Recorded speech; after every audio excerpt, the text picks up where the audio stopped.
Hello everyone, now we'll study the gravity model of trade, and it is a topic from international economics. So the gravity model, so it relates the trade between any two countries to the size of their economies and also with the distance between the two countries. So if we keep all the other things constant, like their non-economic factors, for example, their relationship with each other, etc., then the value of trade between the two countries is directly proportional to the product of two countries' ka GDP, and it diminishes with the distance between the two countries.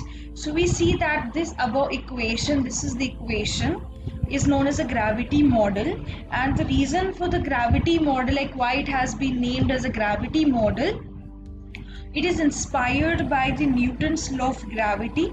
Just as the gravitational attraction between any two objects is directly proportional to the product of their masses, and it indirectly proportional to their distance, and we can say that it diminishes with the distance, right? So it is inspired by them, right? So but we know that trade is also determined by non-economic factors, which are not covered in the gravity model, like how your relationship is with the other country, right? Like in, for example, our country India does not have a very cordial relationship with Pakistan. Like it is just an example, okay? It does not explain the reasoning behind the trade in terms of, also in terms of comparative advantage. So comparative advantage, we know it is a theory of Ricardians, so we'll see this Ricardians ka theory in our coming lectures.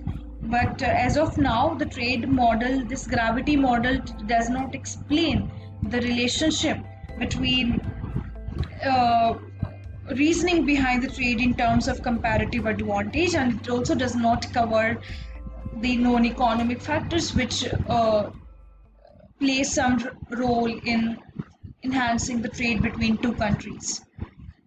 Thank you so much.